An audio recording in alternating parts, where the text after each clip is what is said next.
Embarque com a gente em uma viagem pela arquitetura, história e cultura de Brasília de um jeito nunca visto antes. Uma experiência imersiva impactante e o melhor, livre de riscos. Quer saber mais? Então vem com a gente. Brasília, patrimônio cultural, mundial e em realidade virtual, foi aprovado em um inovador programa de financiamento a projetos culturais que une financiamento coletivo e aporte direto do BNDES. A cada R$1 doado, o BNDES aporta R$2, triplicando a arrecadação. Os recursos só serão liberados se a meta de arrecadação for atingida. Caso isso não ocorra, o dinheiro é devolvido para os colaboradores. Você pode contribuir para o projeto e ainda ganhar recompensas. São produtos e experiências com a cara de Brasília, pensados para quem é apaixonado por esta cidade fascinante. Colabore, divulgue, espalhe, viralize esta ideia. Lembre-se, a arrecadação é na base do tudo ou nada. Mas juntos a gente vai conseguir. Lembra que você é parte importante dessa história. Avise amigos, seus familiares, a todos os conhecidos. Convoque todos para colaborar. 1, 2, 3. Visite e contribua 1, 2, 3. Página da campanha. Boa tarde, meus ouvintes, meus amigos, meus telespectadores. Nós estamos aqui iniciando nesta quinta-feira, dia 17 de dezembro, pertinho do Natal, um dos nossos últimos programas do ano de 2020. 2020 esse que não vai deixar saudade para ninguém.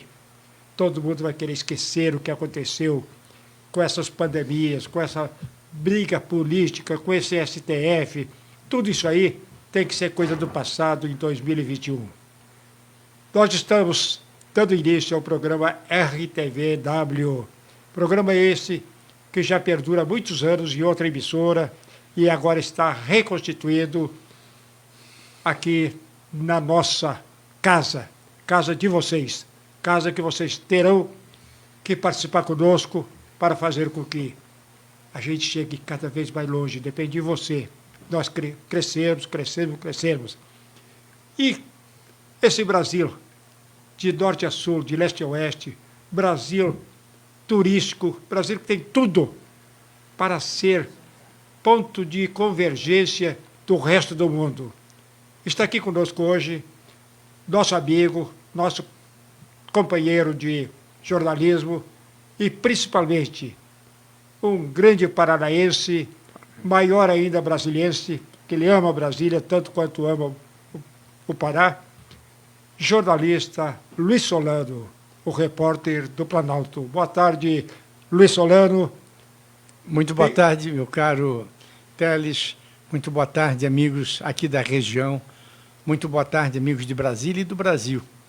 Eu estou muito à vontade porque eu conheço esta região de Valparaíso, porque em 1970 eu já andava por aqui, em 64 eu já andava por aqui. Então, estou muito à vontade, conheço muito bem esta região. Agora, com certeza, eu estou sendo visto por milhares de telespectadores que me conhecem e que agora estão participando deste magnífico programa que está levando a imagem, a notícia, as informações aqui da capital federal e também aqui do estado de Goiás.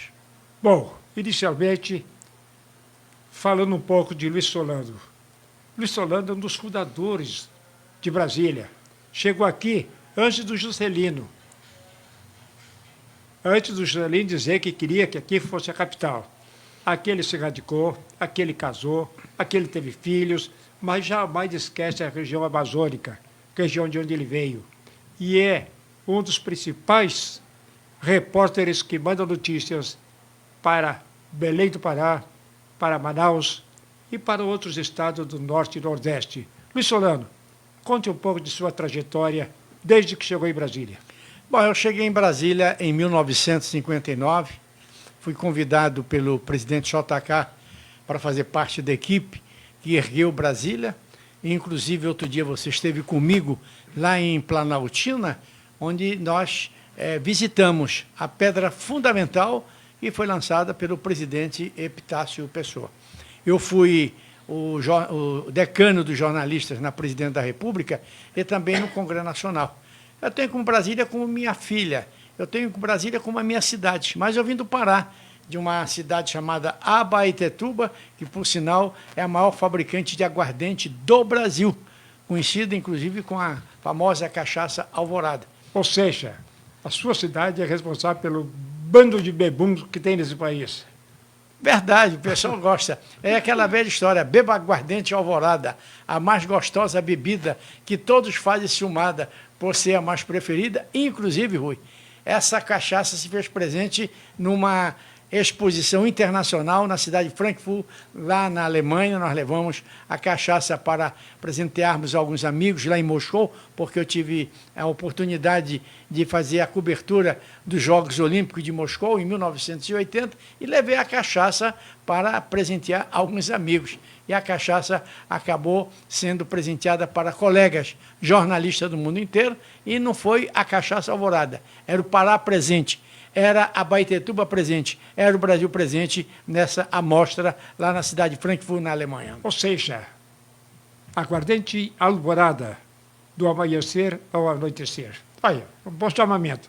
Passa para lá e depois me paga os royalties. Com certeza. Eu vou lhe dar uma garrafa, muito em breve, vou lhe dar uma garrafa para você saborear neste Natal, meu caro Rui Teles. Ela vai ficar cheia até o Natal do ano que vem, do outro Natal, porque lá na minha casa, aguardente pode entrar, mas vai ficar dentro da garrafa sempre, que ninguém aprendeu a beber. Mas não vamos ao caso.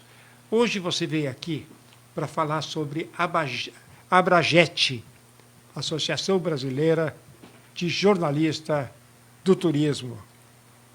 Conta o que aconteceu de você ser convidado a presidir a sessão Brasília. Veja bem, há cerca de 2 meses atrás, o Evandro Kovacs, que é o presidente da Abragete Nacional, a Associação Brasileira de Jornalistas de Turismo.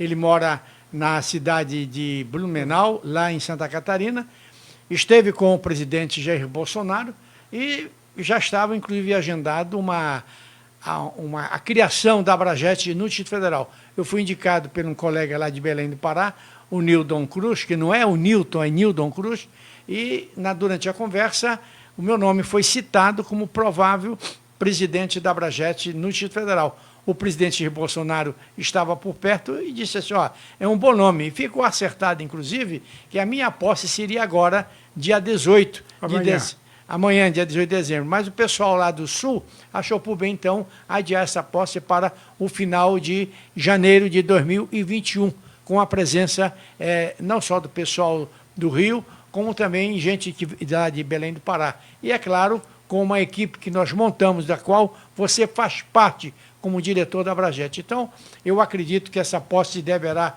acontecer no final de janeiro de 2021. Por sinal, o ministro do Turismo foi empossado hoje, lá no Palácio do Planalto, com o presidente Jair Bolsonaro, como também o presidente da Embratur, com quem eu conversei hoje pela manhã, pelo telefone, e disse a ele do nosso propósito. A Abragete vai trabalhar por Brasília. Nós temos um grande potencial turístico em Brasília, na capital federal, mas só se mostra a igrejinha, se mostra a esplanada dos ministérios, se mostra o prédio do Congresso. O eixo monumental. O eixo monumental. Mas onde nós temos, inclusive, uma faixa de turismo muito grande, ninguém mostra. A Secretaria de Turismo de Brasília não mostra.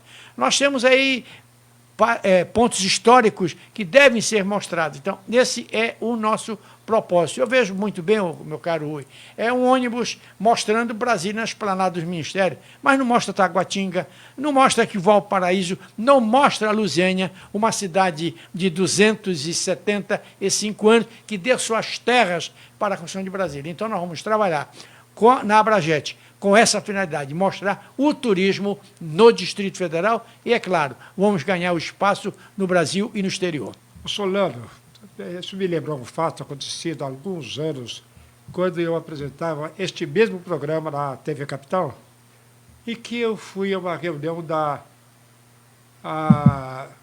dos agentes de viagem aqui de Brasília.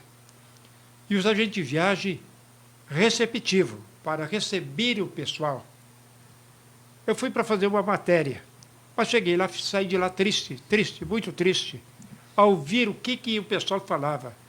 Alguns daqueles profissionais da área de turismo no Distrito Federal simplesmente diziam, mas em Brasília a gente mostra 2 horas, o que nós vamos fazer depois? Como é que nós vamos trazer gente para cá se em 2 horas a gente mostra a cidade? Eu estava lá como sapo de fora, peru de fora. Não aguentei, levantei a mão, pedi a nossa amiga Maria Eulália, na época era diretora do Detur, quando ela me viu, pô, Rui, você está aqui também, que bom. O que você queria falar? Eu digo, eu não admito que alguém fale mal de Brasília aqui. Aí ela olhou bem, mas quem está falando mal de Brasília? Eu digo, esses profissionais que não conhecem a cidade. Como é que eles dizem que Brasília se conhece em 2 horas? Eles só conhecem o eixo monumental. O eixo monumental é simplesmente cartão postal, que Brasília é muito mais do que isso. E aí marcamos um city tour para os profissionais da área. Mas não saiu, como sempre. Alguém atravessou o caminho, não precisa isso, a gente conhece. Ou seja, acabou morrendo no nascedouro. Teve um que chegou, foi exatamente naquela época em que o Collor estava vendendo as casas da Península, aquelas mansões da Península. A Casa dos Ministros. Exatamente, a Península dos Ministros. E eu comentei, eu digo, olha, onde quer que eu vá, por esse Brasil afora, sempre alguém me pergunta, esse negócio de Península dos Ministros, o que é? Eu digo, está aí um ponto turístico para você levar o pessoal. Um lá levantou, e eu me nego a levar quem quer que seja lá na Península, porque aquilo lá é o ranço da ditadura militar, e por aí foi. Foi construída para beneficiar não sei quem. Eu simplesmente disse a ele, primeiro você tem que aprender história, que aquilo lá foi construído com Brasília. Brasília não tinha militar no comando quando foi inaugurado, e já tinha a Península. Segundo, não importa se eu goste ou não goste, o que interessa é o que o turista quer ver. Se assim for, nós vamos mandar uma carta lá para o prefeito de Roma para não levar ninguém no Coliseu. Então, por quê? Eu digo, não existe nada mais triste na humanidade do que aquele Coliseu. Lá era jogado os cristãos aos leões. Então, por que eu vou levar lá? Agora você falar isso? Ou seja, então nós temos que preparar, e agora é a nossa tarefa, Solano, você me convidou para fazer parte, eu vou fazer parte, mas eu sou crítico. Nós vamos ter que batalhar para que Brasília e o entorno, nós temos Itiquira, temos ali na Cora-Coralina, e por aí tudo ao redor de Brasília, que pode ser visto, pode ser mostrado e deve fazer parte do polo turístico da capital federal. Veja bem, Rui, nós temos um potencial muito grande em Brasília, é o 3º maior polo turístico do Brasil, quando se fala na Bahia, se fala em Fortaleza, se fala em Manaus, mas nós temos em Brasília, uma cidade de 62 anos, nós temos um polo de turismo muito importante e que ninguém fala. Nós temos aí, por exemplo, Sobradinho, como já disse, nós temos aí Samambaia, que é uma cidade também turística, nós temos o Marco de Brasília, em Planaltina, nós temos, inclusive, o local onde foi celebrada a primeira missa, cuja cruz hoje está na Catedral de Brasília. Nós temos o Polo JK, nós temos, inclusive, a Feira do Guará, a Feira dos Importados, que são polos turísticos, mas ninguém mostra. É o medo, ou talvez o comodismo, das pessoas que se dizem portadores dessa carteira de mostrar o turismo para Brasília. Então, eu até queria fazer um apelo aqui, neste momento, ao senhor governador Ibanez Rocha e ao próprio governador Caiado de Goiás, para que incentive o turismo. Nós temos aí o Goiás Velho, nós temos Pirinópolis. Brasília precisa urgentemente desse toque, desse impulso, desse chamamento para mostrar que Brasília tem, sim, locais para se expor, para se mostrar ao turista nacional e também ao turista internacional. Outro dia eu estava conversando com um português, ele perguntou, Brasília tem que ter mais de 100 anos? Olha só, um português perguntando se Brasília tinha mais de 100 anos. E até hoje nós estamos aí em busca desse apoio para mostrar ao turista internacional que Brasília tem 66 anos e que veio, inclusive, de um sonho. O sonho de Dom Bosco, que fez aquela previsão que aqui seria construída a capital da República. Os paralelos 15 e 20, no calor de Sorocaba, Grande Lago, jorrará o leite e o mel e será o berço da terceira geração. Em síntese, foi isso que ele falou. Mais alguma coisa, mas essa parte aqui foi o que ele mais fez. E outro detalhe importante, Solano, que eu gostaria de aventar, a secretária de Turismo já foi convidada a vir participar conosco. Entrei em contato, quer dizer, foi uma das assessores dela que ligou para mim para passar exatamente esse chamamento que está sendo feito aqui. E eu disse, estou convidando a secretária ou uma assessoria qualquer para participar do nosso programa. Então, eu vou dar até o nome dela, Vanessa Mendonça. Faço o convite aqui ao vivo para ela. E, simplesmente, a resposta que me deu essa assessora, muito minha amiga, Keila Rocha, mas terá que vir aqui na secretaria para fazer entrevista. Digo, ela tem que sair da secretaria para ser entrevistado. Para ser entrevistado. Então, nós estaremos esperando por ela. Certa vez, só voltando no tempo, no espaço, etc., Cristóvão Colombo disse o negócio em resposta a uma crítica de um dos líderes lá da Espanha, daqueles diplomatas, etc., etc., quando diz, quem é você para dizer que vai? Você é um simples navegador, como é que vai descobrir novos mundos? E Cristóvão Colombo disse o seguinte, não importa de onde nós viemos, o que importa é onde nós queremos chegar. E nós, neste programa, queremos chegar ao Brasil todo. Eu tenho lá no Rio Grande do Sul, nesse instante, assistindo Jair Cavalli, mais o Laércio, que disse que estaria ligado a gente, lá em Fortaleza, tem gente ligado na gente. Então, vamos. E lá em Manaus, tem uma família inteira na frente da televisão agora, nos assistindo, da televisão, do computador, do celular. Então, nós estamos chegando no Brasil todo.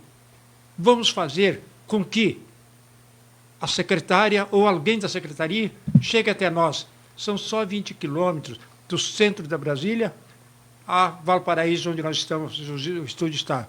Pode ser que a gente vá lá fazer, mas primeiro ela precisa mais de nós do que nós dela. Nós divulgamos e ela tem que ser divulgada. Solano, sua opinião. Bom, eu acho o seguinte, não precisa ser apenas a secretária de Turismo, mas o próprio ministro do Turismo, o presidente da Embratur.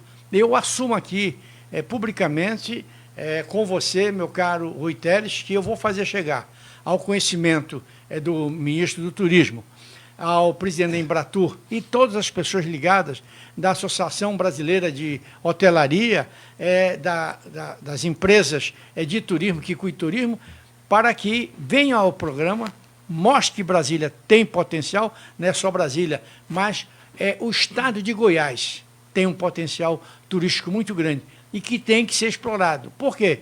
Para ficar hospedado em hotel? Não, é que vai gerar emprego. Muita gente precisa de trabalhar, muita gente precisa de mostrar que Brasília, Goiás, se pode fazer turismo. Por sinal, a Ilka, minha esposa, é bacharel em turismo, fala inglês, fala francês, está aí à sua disposição justamente para dinamizar, para alavancar esse desejo, esse anseio de todos nós, que é mostrar o turismo no Planalto Central, o turismo de JK para o Brasil todo. Eu acho que cidade nenhuma no mundo é um museu a céu aberto, à exceção de Brasília. Normalmente, que me perdoe as demais cidades do país, mas normalmente, quando alguém me pergunta, rodando esse Brasil todo, quais as cidades que todo brasileiro teria obrigação de conhecer? Eu cito o Rio de Janeiro pelas belezas naturais. Mas o Rio de Janeiro não precisa fazer propaganda, porque já está no mundo todo mundo querendo conhecer o Rio. e Brasília pelo museu, pelo aquilo de moderno, por aquilo que existe de bonito. E Brasília é uma cidade que cresceu do nada, simplesmente da noite para o dia, surgiu no Planalto Central, graças a um homem chamado Juscelino Kubitschek, esta cidade que nós vivemos, que Jair Carvalho esteve aqui, que o Volmar esteve aqui, eles estão sabendo, estão nos assistindo, saíram daqui deslumbrado. E deslumbrados estamos nós até hoje, há 44 anos dessa cidade, para só sair daqui para ir para o céu, se Deus quiser. Veja bem, Rui, tudo depende de um toque. Eu estava participando de um congresso da ABAV, que é a Agência Brasileira de Agências de Viagem. O nosso grande líder, o Mesquita, ele estava lá, inclusive, lá em Salvador, e eu pedi a ele para que levasse o congresso para Belém do Pará. Belém não tinha hotel, Belém não tinha um centro de convenções, mas quando eu falei aquilo lá em Salvador, imediatamente houve um movimento grande das agências de viagens de Belém e do Brasil e levaram o congresso da BAV 2 anos depois para Belém do Pará. Construíram o centro de convenções em 1 ano e 8 meses e o Hotel Hilton construído em 2 anos, onde teve a oportunidade de receber para hospedar gente de todo o Brasil. Então, eu acho que basta um toque. Vamos começar a tocar, vamos começar a falar, vamos começar a levar as mensagens para o Ministério do Turismo, para a Embratur e todos os segmentos que certamente vão abrir as portas. Vamos ver que Brasília, que Goiás tem potencial turístico e que aqui se pode fazer turismo. Agora, o mais importante disso é a geração de emprego, que nós precisamos empregar as pessoas que querem trabalhar, mostrando que Brasília tem esse potencial. Vamos construir mais hotéis. Aliás, eu quero que você saiba que Brasília, apesar de ser uma cidade de cerca de 3 milhões de habitantes, hoje tem a 4ª maior posição de hotéis do Brasil. Tem mais hotéis em Brasília do que muitas capitais do Norte e Nordeste. Então, eu acho que vamos dar o toque, vamos falar, vamos incentivar. Quando eu sair daqui, vou mandar para o novo ministro do Turismo, vou mandar uma mensagem para que ou ele venha aqui ou mande alguém da sua equipe para falar no programa que você está apresentando neste exato momento. Bom, eu fico envergonhado de, com mais de 70 anos de idade que eu tinha à época, não conhecer Manaus. E por causa de uma mulher chamada Auristela, eu acabei indo para Manaus e fiquei deslumbrado com o que eu vi. Eu imaginava que ia encontrar uma tábua de índio no centro da cidade. Uma cidade moderna, tem a parte antiga, aquele teatro monumental, e tem a parte moderna, que não deixa nada a desejar. Lá eu encontrei o mais belo shopping center do Brasil, de todos que eu já passei. Um shopping center com cara de Manaus, com cara de Amazonas, com tudo de moderna, em meio a uma mata. A mata está dentro. É um negócio fabuloso, assim como o teatro. Então, o Luiz Solano, eu vou agradecer a sua participação nesse programa, desta tarde. Veio abrilhantar, veio trazer novidades, veio fazer com que o turismo do Distrito Federal, do Brasil, seja visto, o do Distrito Federal seja visto no Brasil, e o do Brasil seja visto no mundo. Mas, principalmente, os brasileiros têm que conhecer o seu país. Esse negócio de dizer, tem coisa que só acontece no Brasil, é de quem não conhece o Brasil. Esse negócio de dizer, eu quero ir para Estados Unidos, França, Paris, Londres, não sei o quê, é coisa de quem ainda pensa pequeno. Vamos conhecer esse país. Esse país é lindo, é lindo, é lindo. Niágara perde para Foz do Iguaçu. Não tenho dúvida. Então, as suas despedidas, o meu muito obrigado, e você voltará. Daqui a um mês nós vamos tomar posse e você estará aqui dizendo o que está acontecendo e o que está programado para nosso trabalho em benefício do turismo, não só de Brasília, mas do Brasil. Eu não vou esperar 30 dias. Hoje mesmo eu vou manter um contato como já disse, com o gabinete do senhor ministro do Turismo, com o presidente da Embratur, e, quem sabe, também trazer a senhora Vanessa Mendonça, secretária de Turismo do Distrito Federal, para falar neste programa. Então, queria agradecer a oportunidade e dizer que eu estou muito feliz, porque Deus é brasileiro. O sonho de Dom Bosco se tornou uma realidade, que foi o sonho de Brasília, e, com certeza, a mão de Deus está aqui em todo o Planalto Central, justamente para abençoar, para proteger as pessoas que realmente precisam de mais atenção. Muito obrigado, Rui, pela oportunidade. E, como eu disse, não daqui a 30 dias, mas rapidamente, quem sabe, o ministro do Turismo ou alguém ligado ao seu gabinete para falar aqui no seu programa. Eu agradeço. E você que está ligado a gente aí, daqui a pouquinho nós teremos aqui no nosso estúdio o presidente da Confederação Brasileira dos Militares da Reserva, Confamil, Confederação dos Militares da Família Militar. Da qual eu sou assessor de imprensa. Você é assessor de imprensa. E eu sou o presidente da Federação da Família Militar. Mas o Coronel Cantídio vai trazer boas notícias. Pessoas ligadas à área militar, pessoas ligadas ao pessoal da reserva. Dentro de 5 minutinhos, nós teremos aqui o Coronel Cantídio Dantas falando para vocês, para o Brasil e, quiçá, para o mundo, que o nosso alcance vai até Marte.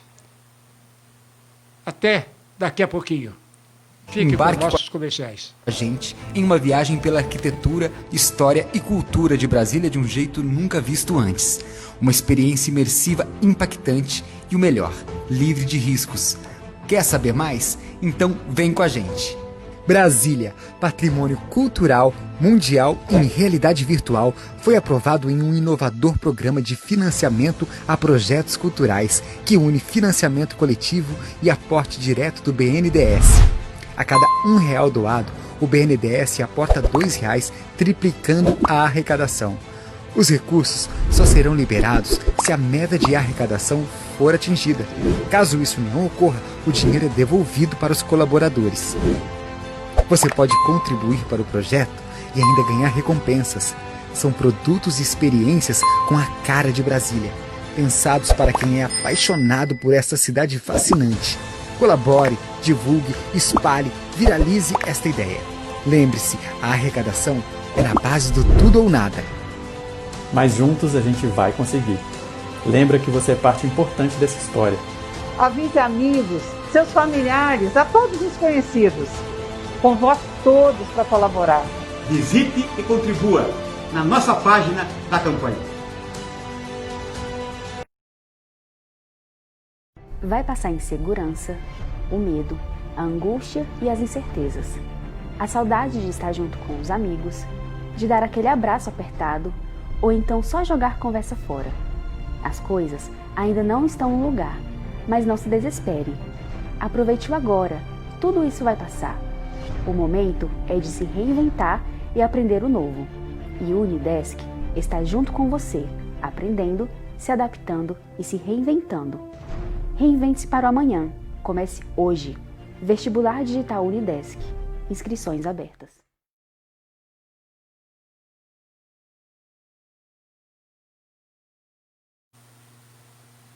Bom, conforme nós anunciamos há poucos instantes, está aqui ao nosso lado Coronel Cantídio Dantas, presidente da Confederação da Família Militar, entidade fundada há 32 anos aqui em Brasília, inicialmente só o ASMIR, que é a Associação Militar da Reserva, posteriormente a Federação da Família Militar, e o crescimento foi tão vertiginoso que foi necessário criar uma confederação para unir todas as associações que tem no Brasil. Cantídio Dantas, uma boa tarde e apresente-se para o público brasileiro e, quiçá, mundial. Boa tarde a todos.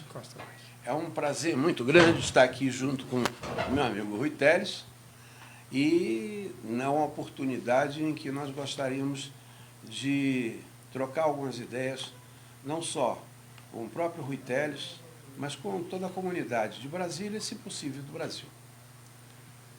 Hoje nós temos na nossa lista de filiados à confederação e possíveis futuros filiados, quantas entidades? Aproximadamente, em todo o Brasil, 83 associações.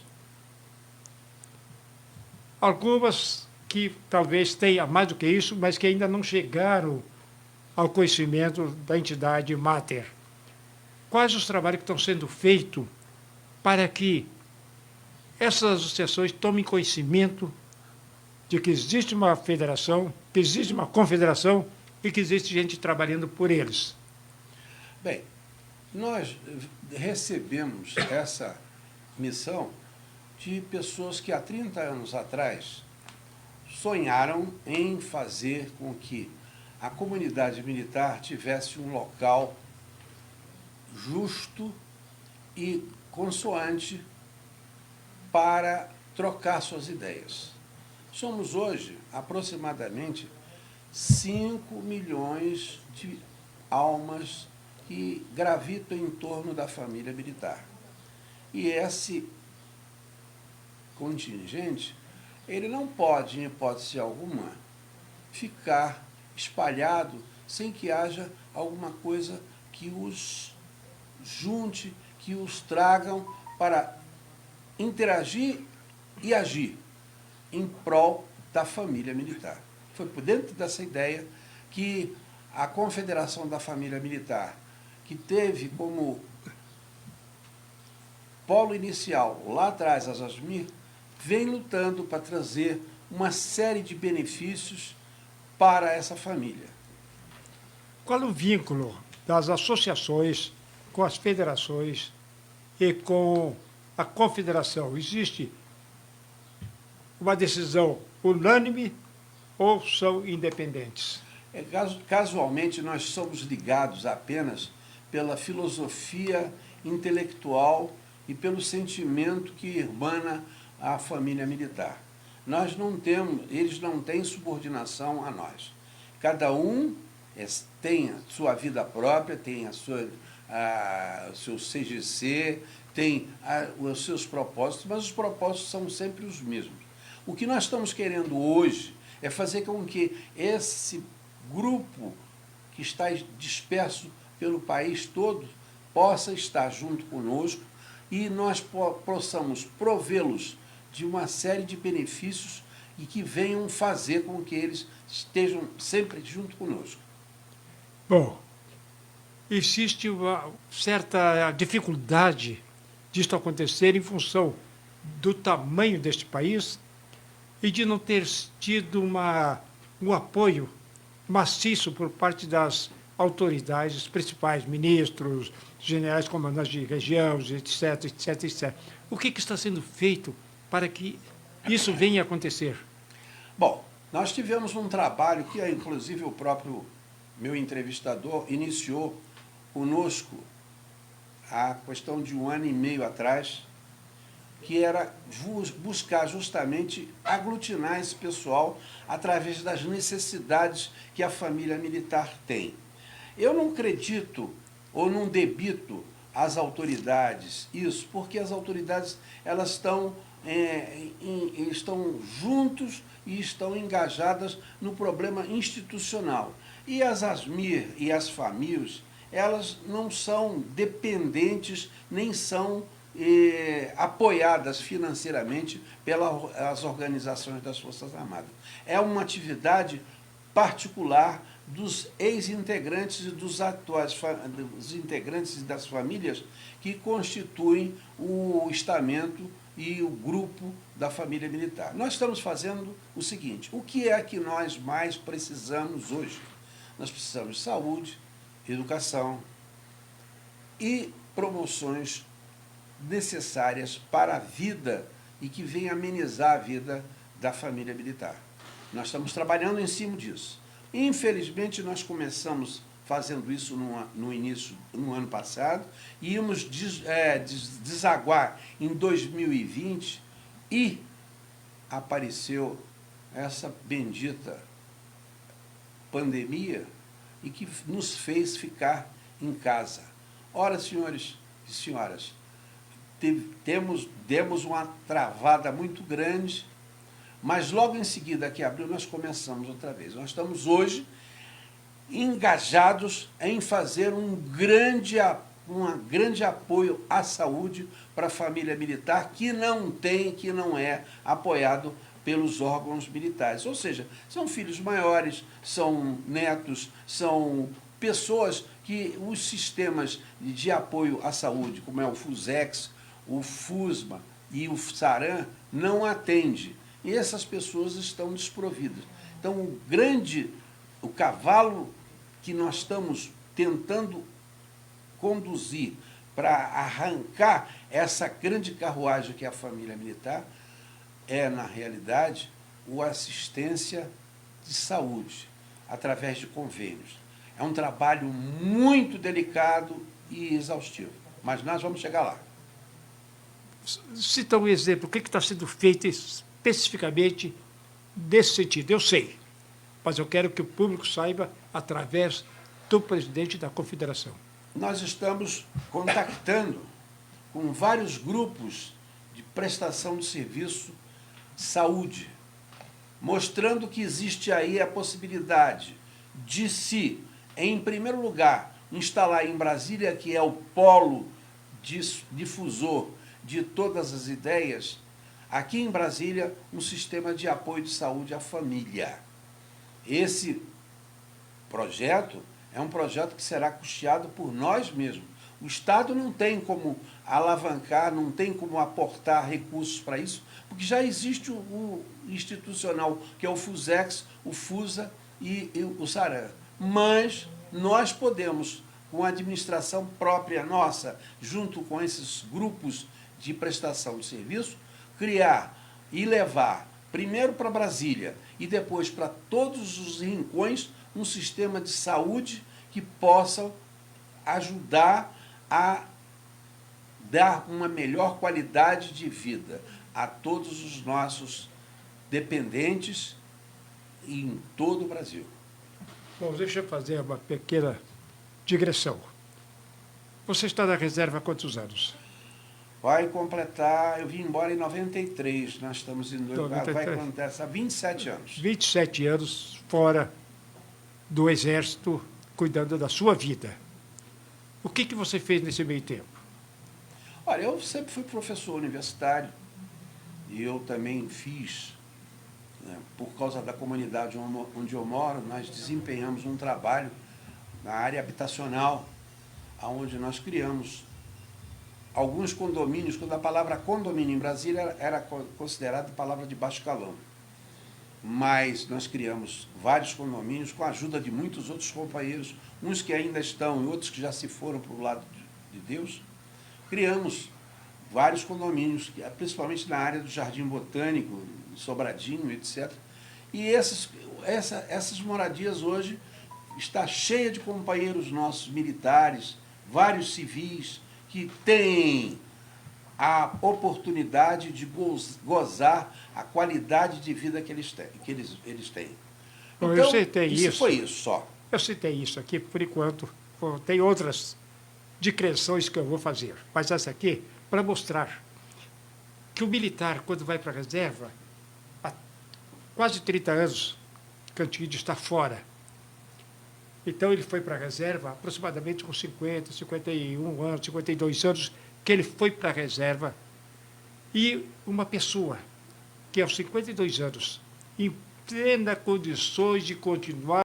Além dessa parte que está sendo abordada agora, há uma que cresce muito importante. É ajudar a essas pessoas que vêm embora para casa terem a colocar em prática as habilidades que ao longo de sua vida eles conseguiram amealhar, conseguiram aprender, e tanto o nosso povo, que é carente disso, possa se beneficiar. Então nós temos um projeto que é um projeto do militar após o dia de ir embora para casa, que é treinar esse militar para ele ocupar várias outras atividades na vida civil. Isso é fundamental. Essa é uma. Exatamente. Tem outra, por exemplo, a cooperativa habitacional, que é uma coisa que nós auguramos fazer. Essa cooperativa habitacional é fundamental, apesar de nós termos a nossa Paupex, que tem desempenho, mas tem um pessoal mais baixo, um pessoal que tem menos capacidade, não é mais baixo, mas não tem menos em termos financeiros. Capacidade financeira. Esse pessoal precisa ser ajudado. E esse pessoal precisa ser colocado no mercado. Mas nós mesmos podemos fazer a autogestão disso sem depender de dinheiro público. Exatamente, é isso que eu queria chegar, porque todo militar aprende uma função que serve para a sociedade civil. Aprendeu lá dentro. Mas só que quando ele sai, não tem ninguém que o conduza ele, porque não conhece nada.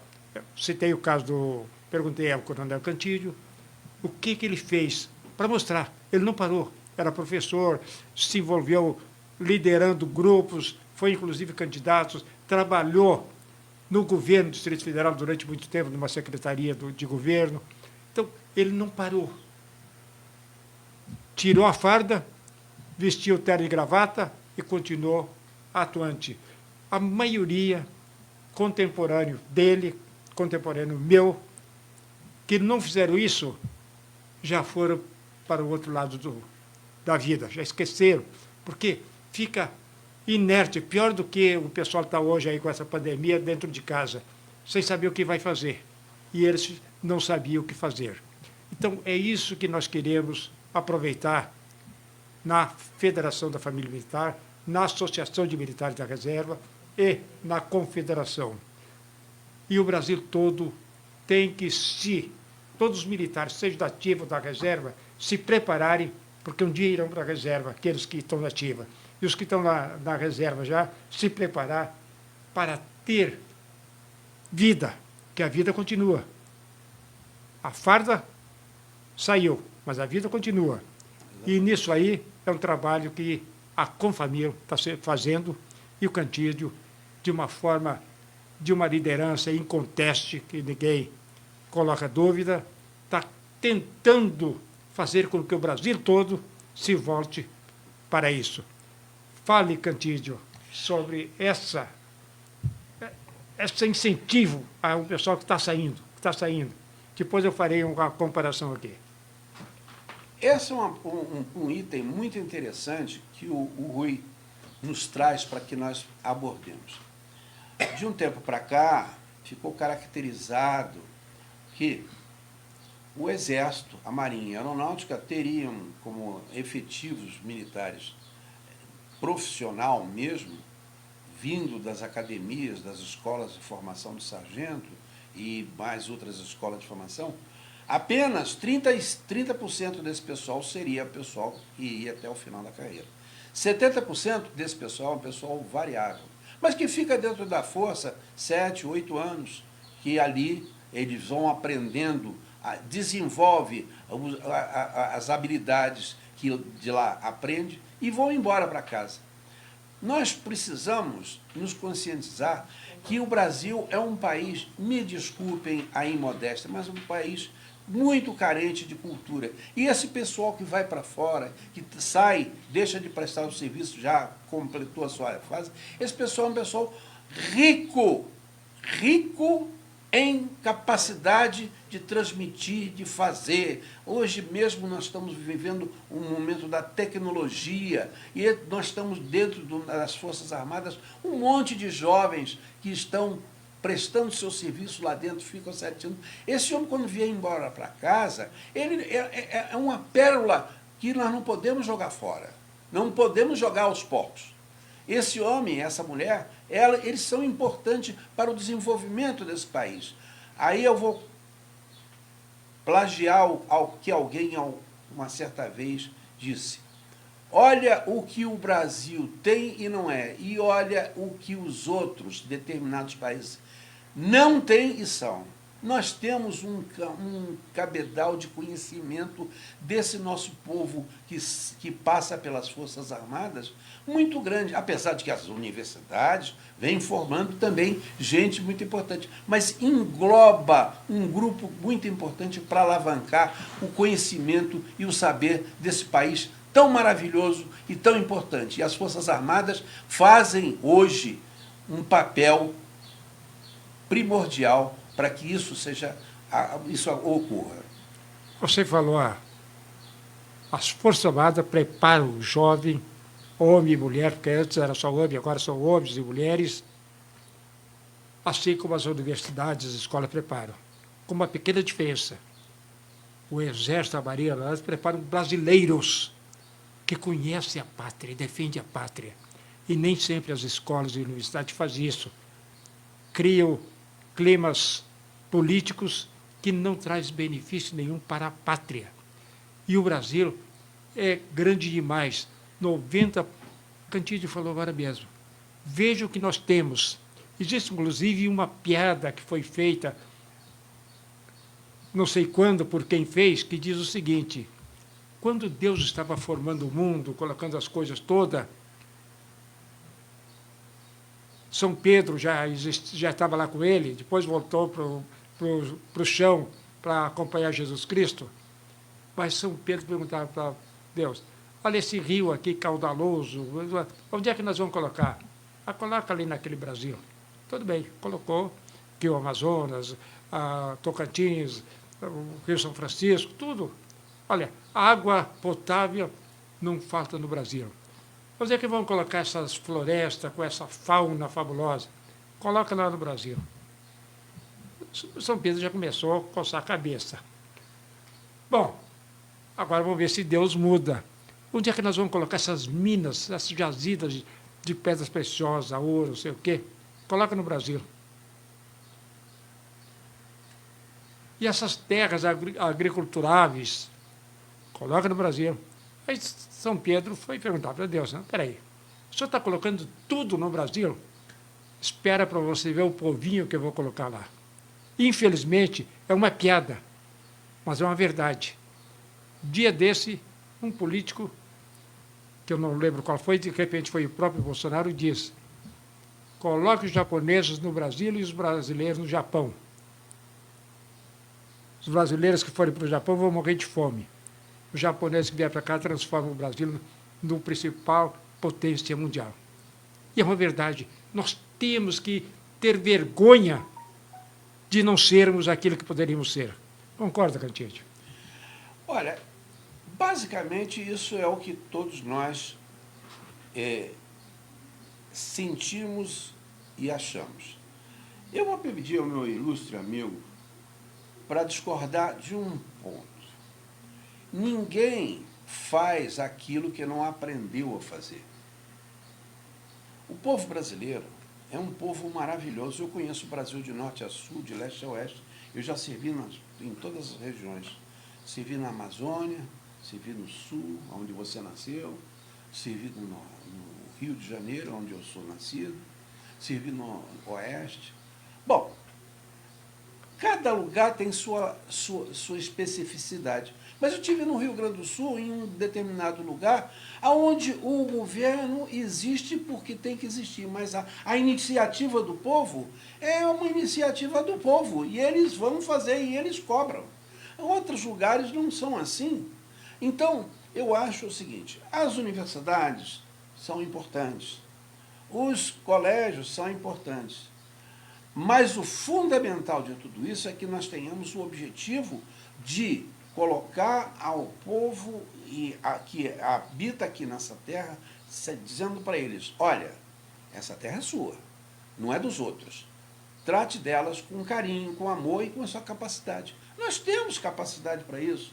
Basta que nós, ao invés de estarmos vendo o Big Brother, nós estejamos vendo o Brasil cultural, o Brasil de produção, e isso sirva de exemplo para todos. Porque eu tenho visto vários rapazes, várias moças muito mais evoluídas intelectualmente do que a minha geração. Estão aí, basta É fácil conduzir homens livres. É difícil botar a canga neles. Isso é a verdade. Bom, valemos. Então, nós já passamos por uma das fases que nós estamos conversando. Com relação ao pessoal que vai para casa e tem vontade de trabalhar, estão sendo criadas cooperativas de prestação de serviço. Então, o militar, parece-me que essa semana que vem, haverá uma reunião da Confamil com o Comando Militar do Planalto para traçar algumas normas de apoio mútuo. Dentre elas está uma de que todo o pessoal que for para a reserva tem que se apresentar obrigatoriamente na seção de inativos e pensionistas.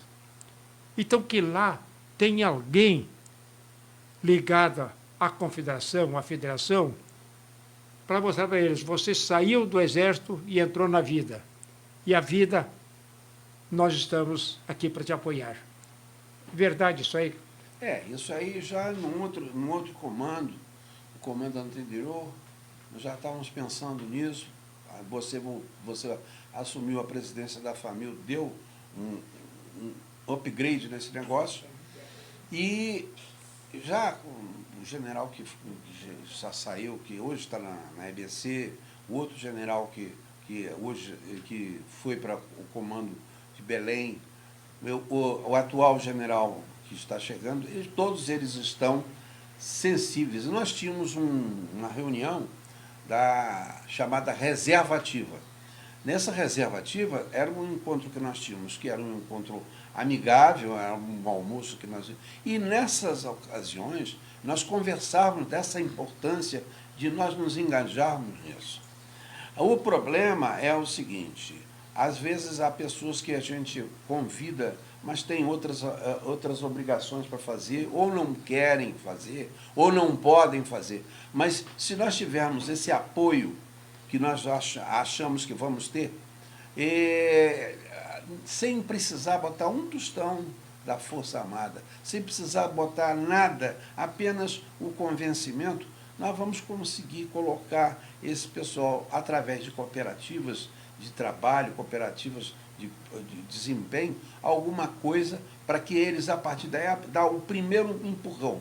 Deu o primeiro empurrão, a pessoa vai embora tranquilamente e está resolvido um problema que seria anacrônico, você ter o cara zanzando na vida aí, sublocando a sua capacidade de trabalho.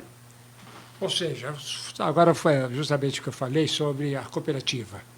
Nós fizemos um ensaio, que inclusive está lá na Confederação, mostrando a disparidade, porque essa cooperativa nada mais é do que uma empresa prestadora de serviço, como essas que existem por aí aos montes. Então foi feito um ensaio em que, em uma página, estava a contratação direta por conta do empregador. Na outra página estava a contratação feita através de uma empresa prestadora de serviço, essas que nós conhecemos por aí. E na outra página estava a contratação via cooperativa. Fizemos um ensaio com um salário de R$ 1.000 para a pessoa que fosse trabalhar. Isso é um ensaio, a variação. Aquele do proprietário da empresa contratando alguém por R$ 1.000, tendo em vista a série de tributos e mais alguma coisa parecida, sindicatos, etc., etc., aquele subiria para mais de R$ 2.000 que ele gastaria para ter um funcionário de R$ 1.000. Através da companhia, da contratação de uma empresa prestadora de serviço, ele teria R$ 1.500 a mais. Quer dizer, uma parte e meia a mais, porque a empresa ela visa lucro, então seria mais. Se fosse feito um contrato, por que ele pagaria mais, justamente por causa da dor de cabeça que existe, infelizmente, em função de sindicatos, de uma série de atropelos que surgem no caminho, e ele não quer se incomodar. Então, ele pagaria o dobro e mais um pouco. Se fosse via uma cooperativa prestadora de serviço, ele pagaria aquele 1.000 e mais uns 20%, mais ou menos, do cálculo que foi feito, que seria a taxa de administração da cooperativa. Porque cooperativa não visa lucro, visa dar trabalho para os seus cooperados. Então, se aqueles militares devidamente credenciados via a federação, via a associação, tiverem a sua habilidade necessária para uma empresa, é indicada pela cooperativa, vai lá, recebe aquilo que estava previsto, e o sujeito aqui paga menos do que pagaria aqui. Então, isso aí é simplesmente um ensaio para que o povo tome conhecimento. No início, e ainda existe, uma série de problemas com o sindicato, porque o sindicato não quer. Eles acham que a cooperativa não pode competir com empresas de prestadores de serviço. E as empresas prestadoras de serviço também brigam, porque vão perder trabalhos. O empresário, em vez de contratar ele, vai contratar o outro, que é um trabalho muito mais eficiente, porque quem sai das Forças Armadas, fez um curso lá, não importa curso de quê, ele vai fundo naquilo, ele conhece tudo. Concorda comigo, Bruno? Concordo. E eu vou fazer aqui uma não é declaração, mas uma constatação.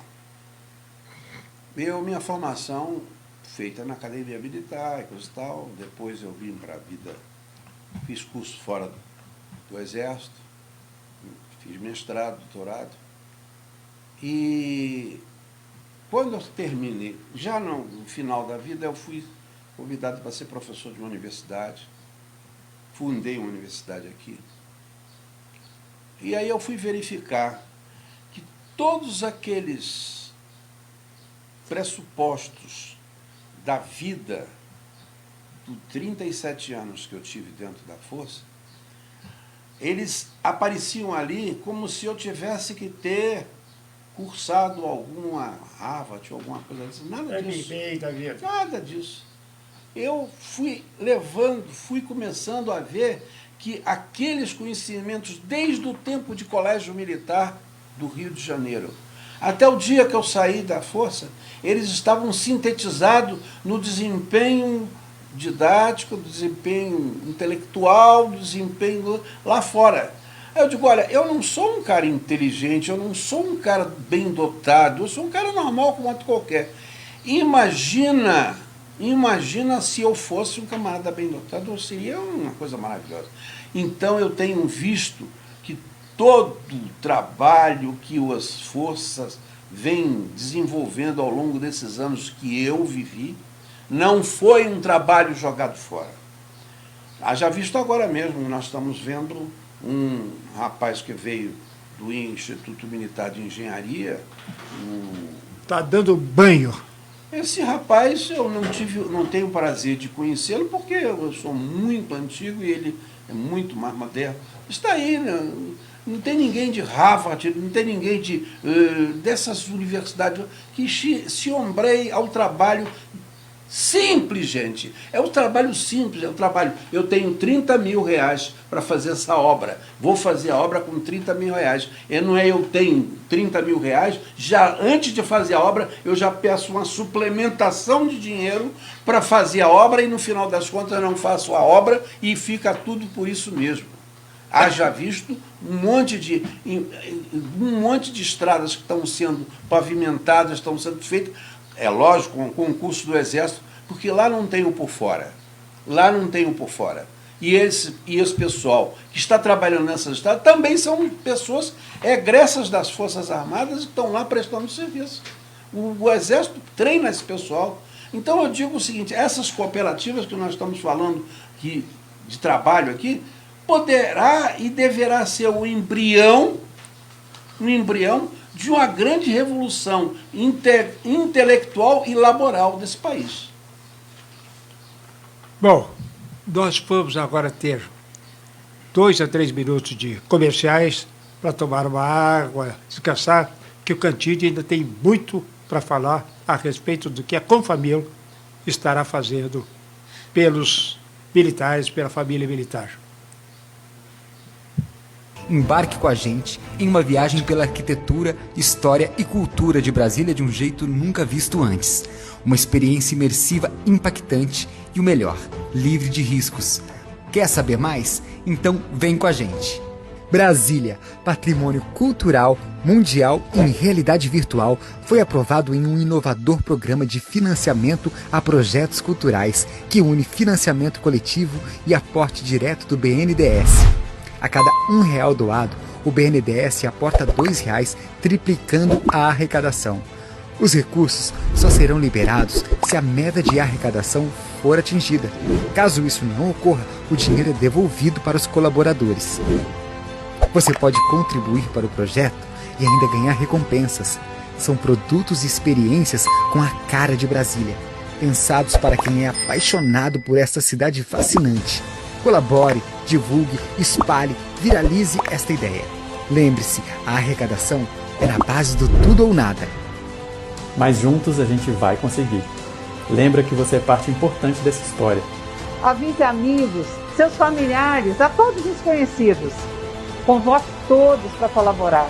Visite e contribua na nossa página da campanha.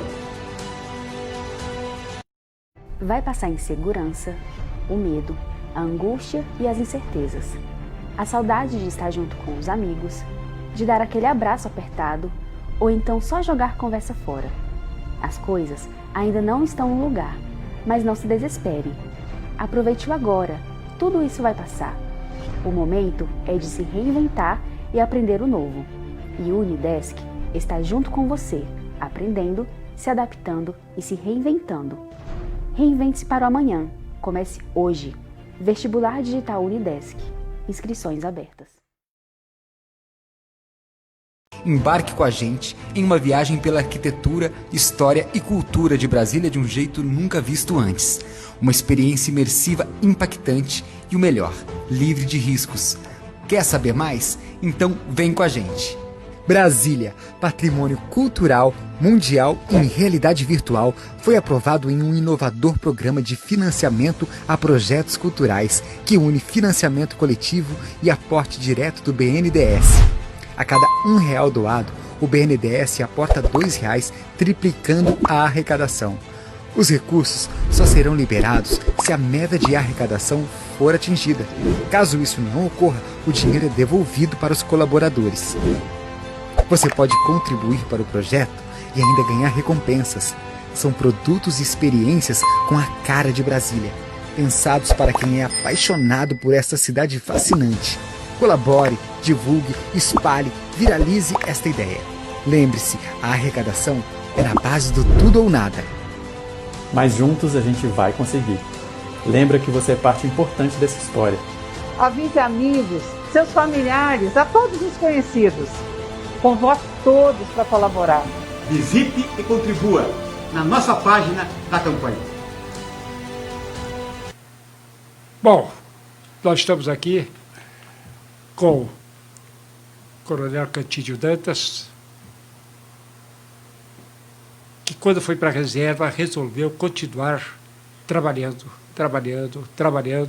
e vai morrer trabalhando, se Deus quiser, daqui a uns 20 anos. Ó, ele está só com 82, daqui a 20 anos, 102. Então, ó, isso aí é coisa fácil. Até o Neymar foi aos 105, porque trabalhava, usava a cabeça. Mas o Cantídio, o que te levou a se envolver para defender o pessoal que foi para cá? Você podia ir para sua casa, fazer seu trabalho como professor, como político, etc. Mas você resolveu entrar nessa seara de ajudar entre aspas, porque ajuda sempre parece conotação de esmola, mas de apoiar aqueles que vão para casa e não sabem o que vão fazer a partir daí. O que te levou a isso? Bom, isso é uma coisa interessante. Eu servi nos 4 cantos desse país, né? Você sabe, militar, e minha mulher é professora, também me acompanhava junto com os filhos. Nossa vida foi sempre uma vida muito atribulada. Foi no Rio Grande do Sul, depois fui para o Rio, depois fui para Belém, depois fui para Brasília. É uma vida de corre. Nesse tempo, não havia possibilidade de você amealhar recursos para se preparar para comprar uma casa, para você ter. E passou o tempo, quando eu fui olhar, eu era tenente-coronel e ainda não tinha uma residência. E muito cedo eu comecei a ficar preocupado. E aí chegou a hora de ir embora para casa.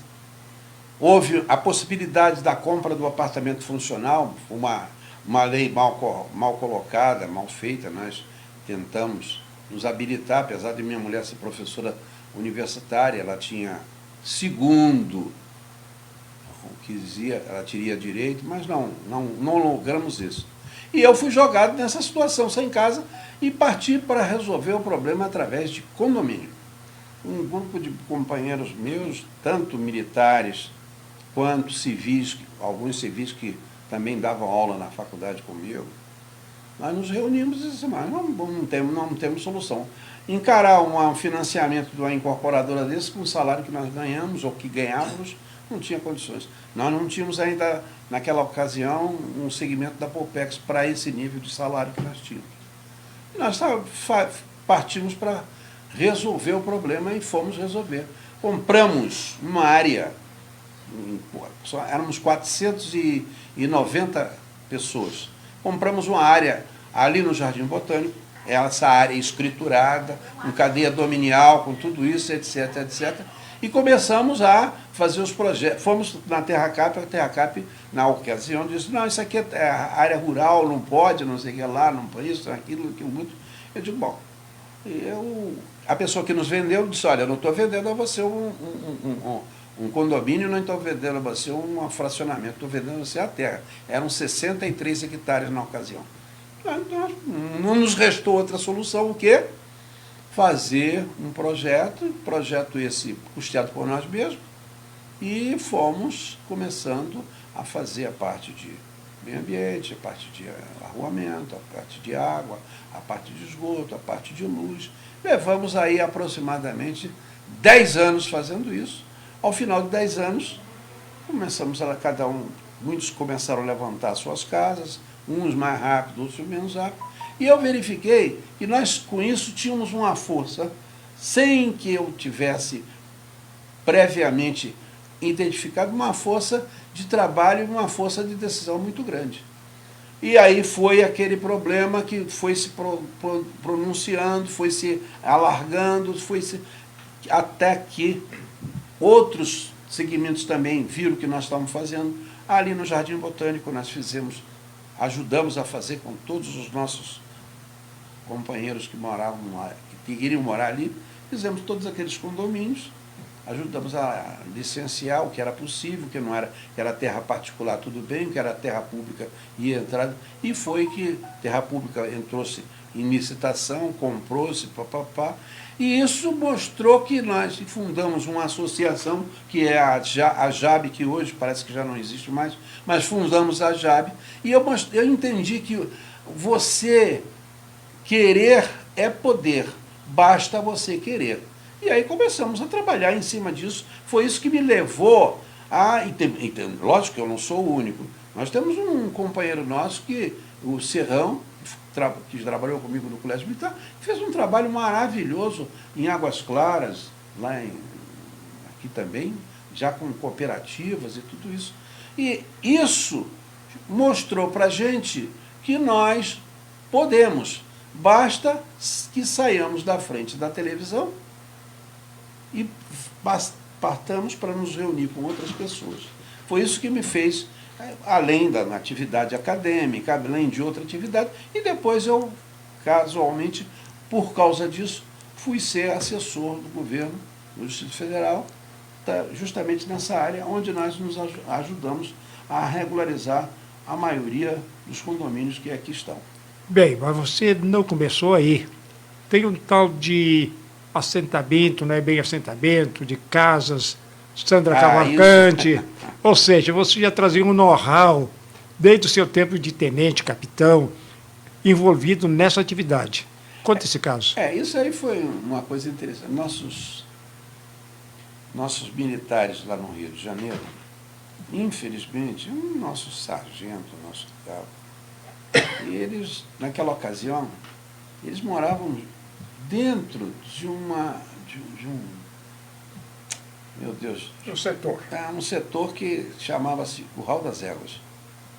E esse setor fazia que muita gente chegasse atrasada, os caras não podiam ir para casa fardada, porque já naquela época a bandidagem graçava no Rio. Um grupo de colegas nossos reuniu e, poxa, nós temos que arranjar um jeito para esse pessoal morar. Já existia a Sulacap lá no Rio de Janeiro, que foi feita há muitos anos atrás. Aí reuniu-se isso, e se descobriu que havia uma área que era uma área que pertencia ao Exército e que ia ser devolvida ao Estado da Guanabara. E naquela ocasião fez-se gestão, reuniu um grupo de colegas nossos e nós fundamos uma cooperativa. Essa cooperativa, quando estava nascendo, era para fazer 2.000 casas. E começamos a fazer aquilo ali, tudo isso, etc. Era para baixa renda. Começamos a fazer e tudo isso. Assim. Nesse meio tempo apareceu o que hoje se foi chamado BNH, que tinha uma senhora que era professora, chamada Sandra Cavalcante, que foi a primeira pessoa a presidir o BNH. E ela foi nos BNH é Banco Nacional de Habitação. Exatamente. Foi nos procurar, mas eu não era o dono da coisa, tinha outros oficiais, outros colegas que estavam naquilo ali. Aí ele perguntou se podia, se a gente aceitava tocar aquilo. Eu disse, por que não? Pode fazer. Nós sabemos que nós temos nosso tempo aqui muito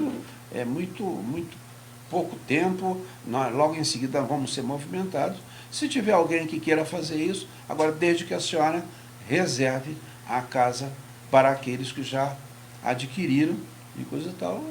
E graças a Deus ela cumpriu a palavra dela. E hoje está lá em Realengo, aquele complexo de casa, onde moram ainda alguns militares já da reserva e tudo isso, etc, etc. Então ali foi o primeiro momento. Esse alô, Realengo, Aquele tem razão de ser. Era uma crítica que esse grupo fazia para os militares lá de Realengo. Inclusive, a Academia Militar, que agora está em Agulhas Negras, começou em Realengo. Exatamente. E o nosso amigo Dilto Cruz foi formado no Realengo como cadete, como aspirante oficial, e dali ele saiu para o mundo e veio para Brasília e deixou boas e más recordações. Para o pessoal da esquerda, más recordações. Para o pessoal da direita, muito boas recordações.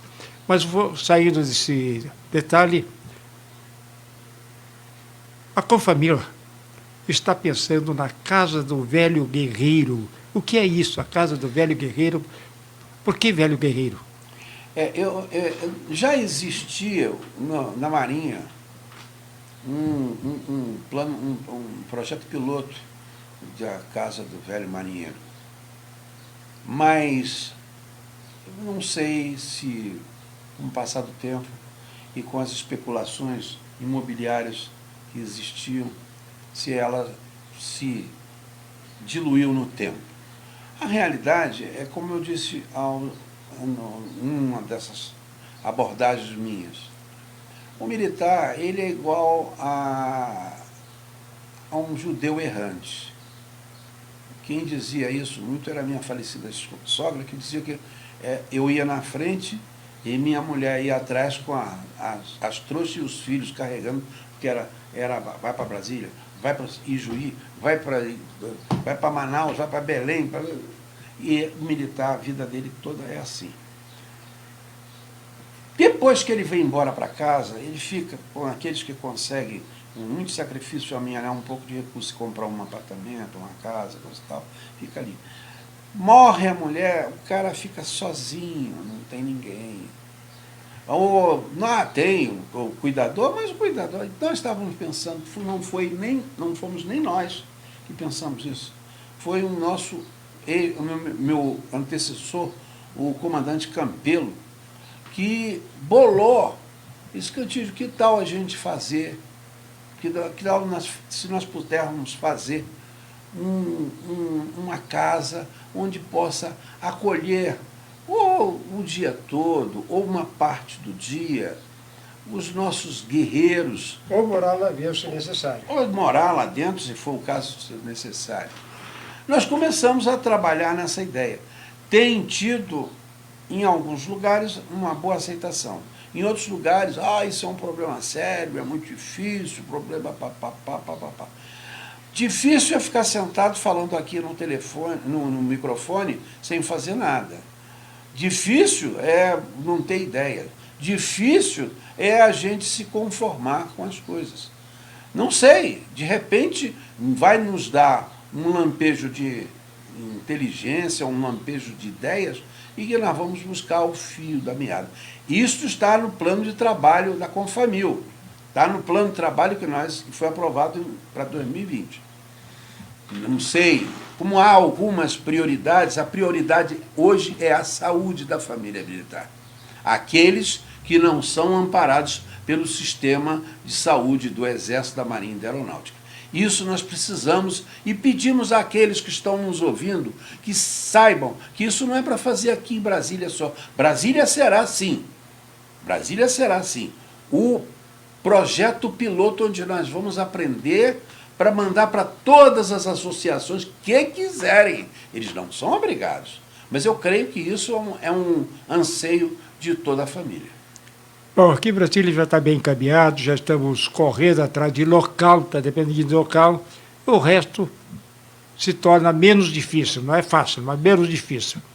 Mas tem outro, a Confamil, a Família, as associações estão ligadas a uma empresa de benefícios, a Masterclean. Fale um pouco da Masterclean. A Masterclean foi a primeira empresa que procurou a Famil quando era presidente o doutor Arruda, atual presidente, tendo em vista nosso entrevistador, se licenciou para outras atividades e ele está como presidente efetivo. A Masterclean é uma empresa que ela traz no seu bojo a ideia de se adicionar ao salário do cidadão vários benefícios, como seja de escola, desconto em escola, desconto em dentista, desconto em casas, supermercados, e uma série de coisas. A Masterclean, ela não está em Brasília só, ela já está em Brasília e está em vários lugares, inclusive em Manaus. Então, ela é uma parceira nossa e que, quando nós apresentamos o nosso projeto, quando nós apresentamos essa ideia, ela foi a primeira a dizer: eu estou dentro, está junto conosco, já vai para 3 anos. Nós queremos, nesse novo momento que estamos impulsionando os benefícios para a família militar, levar para ela e levá-la aos lugares em todo o Brasil.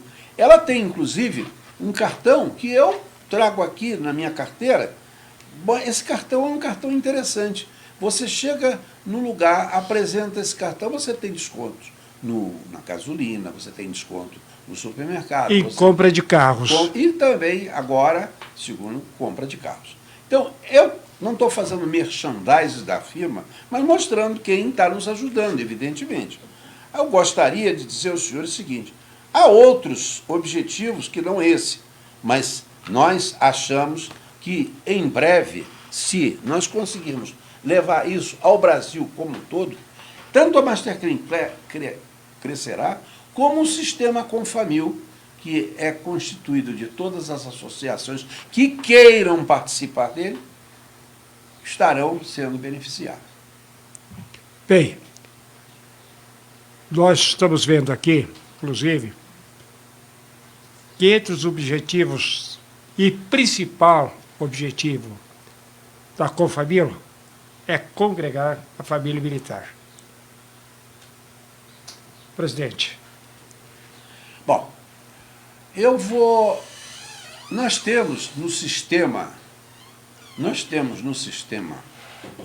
militar as associações diretamente ligadas ao estamento militar, que são os clubes, Clube do Exército, Clube da Marinha, Clube da Aeronáutica, os clubes de cada guarnição. Mas aquilo é uma coisa somente social. É uma festa de Natal, é uma festa de Ano Novo, tal, tudo isso, muito importante.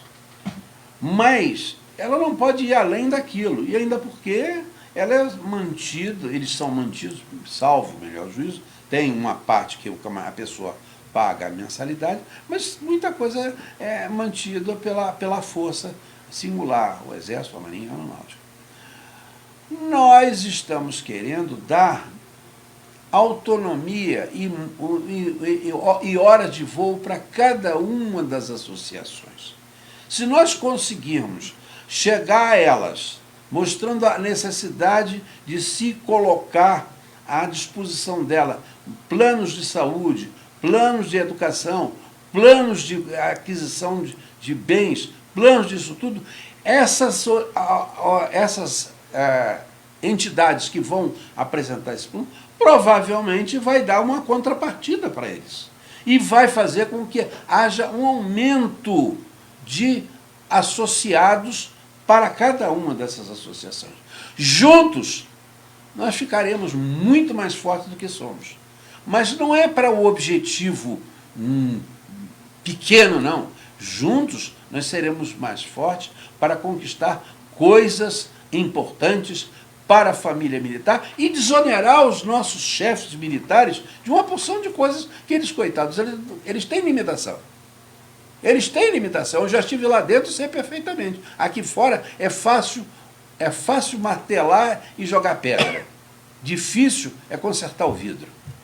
Bom, nós temos um companheiro que foi exatamente o fundador da primeira ASBIR. Eu fui o cofundador, que eu estava lá com ele, ao lado dele, mas a ideia partiu dele. E ele dizia sempre, nos Estados Unidos, a Associação de Militares, que lá nos chama da reserva, e sim de... Retired. Veteranos, né? Os veteranos, etc., tem uma força tão grande, tão grande, que não tem político candidato à presidência que não vai pedir o apoio deles. É verdade. Porque eles são organizados, eles têm força. Não é só por causa das guerras, que eles estão envolvidos em guerras, etc, etc, etc. É porque eles amam o que fazem, eles amam o país. E nós temos que ter esse amor por esse país. Esse país é um negócio lindo. O Cantilho acabou de falar, serviu no Rio Grande do Sul, serviu no Pará, serviu na Amazônia, serviu em Brasília, serviu no Rio de Janeiro, e por aí vai. Quer dizer, o militar é um nômade, por excelência. Mas isso aí tem uma grande vantagem. Ele se torna conhecedor do país. Ele não ouviu falar da Amazônia. Ele sabe que a Amazônia existe e é uma potência. Ele não ouviu falar das pradarias lá do Rio Grande do Sul. Ele esteve lá. Das belezas do Rio de Janeiro, de Brasília, a cidade monumental. Então, vamos fazer acontecer, vamos ter esse patriotismo. Qualquer um pode fazer isso. As portas das academias militares, das escolas militares, estão abertas para todo brasileiro. Para todo brasileiro. Basta se preparar, passar no concurso, que não é fácil, ir para lá. Para depois alguém chamar de rapina, de sanguessuga da nação. Não é nada disso.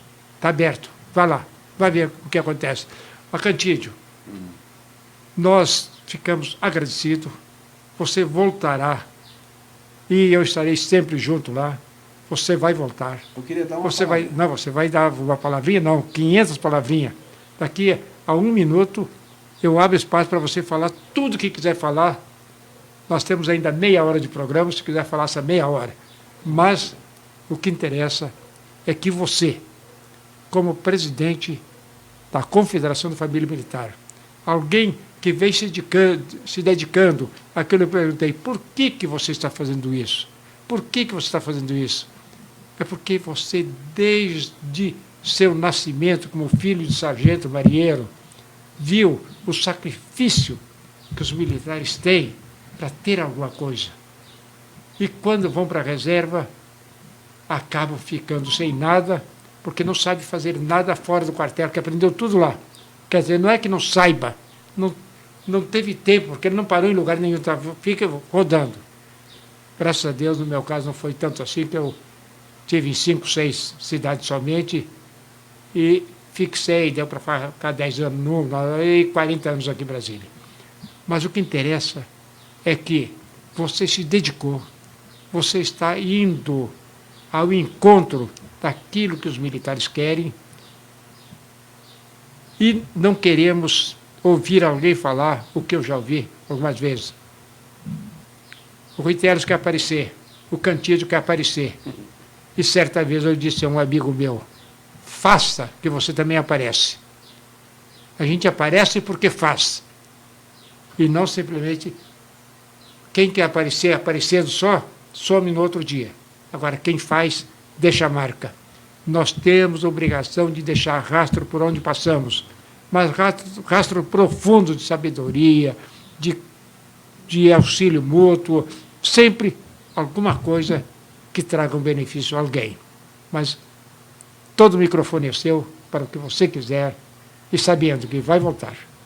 Bom, como existe tem uma coisa que a gente aprende muito na vida militar e que eu apliquei muito na vida acadêmica cá fora, que tudo tem uma introdução, tem um desenvolvimento e tem uma conclusão. Eu queria, nessas palavras finais, fazer uma conclusão seguinte. Não é uma ode a mim, porque eu não sou nada, eu sou uma pessoa comum como outro qualquer. Aqueles que me conhecem, que porventura estejam me vendo e ouvindo, provavelmente vai saber, não, Cantídio é um camarada como outro qualquer. Realmente, eu sou uma pessoa como outro qualquer. Não tenho lá essas expertises, essas qualidades.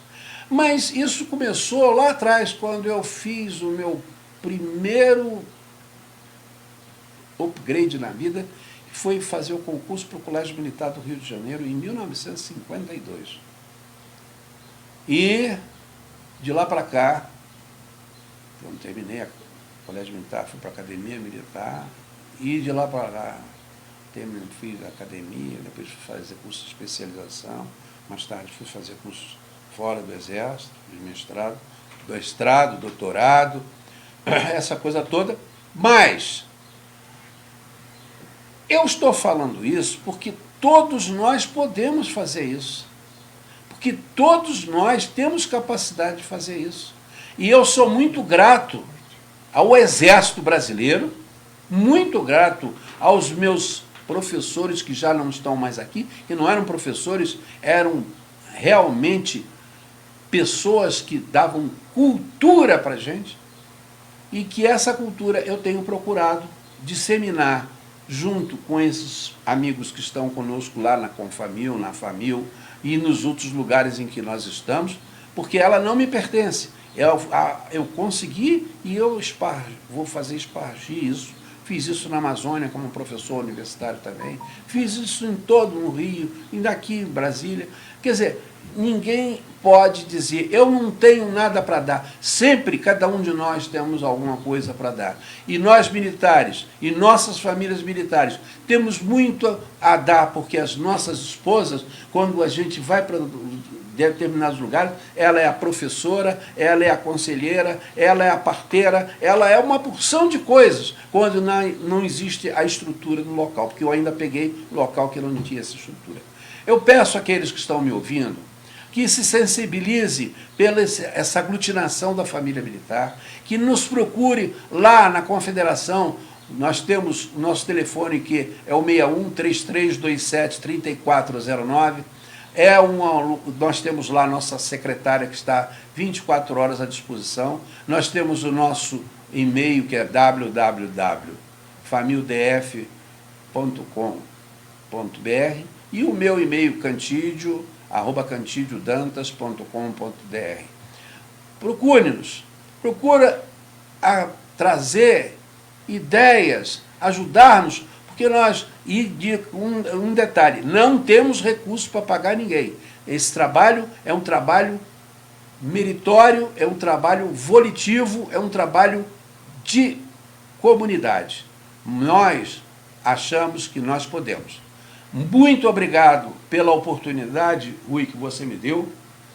Muito obrigado a todos que nos ouviram e aguardo o contato de vocês.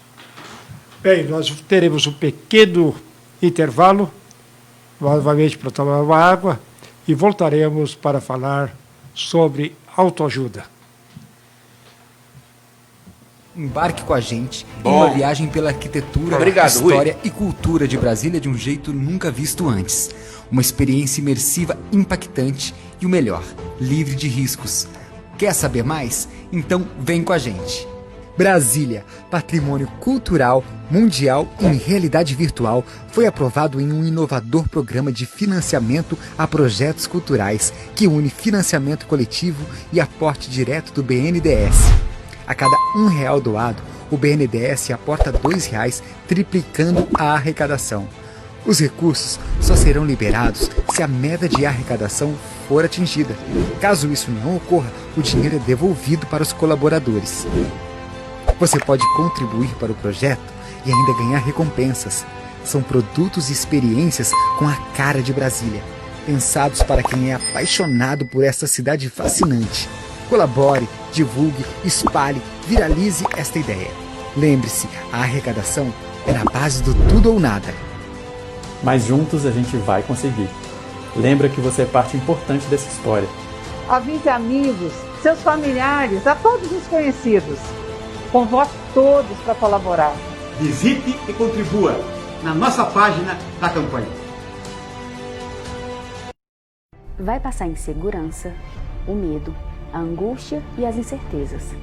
A saudade de estar junto com os amigos, de dar aquele abraço apertado ou então só jogar conversa fora.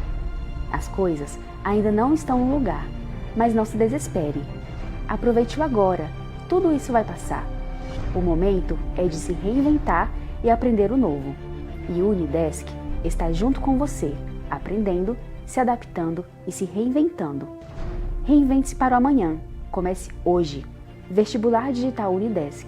Inscrições abertas.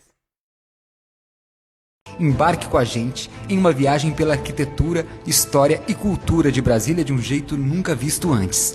Uma experiência imersiva impactante e o melhor, livre de riscos.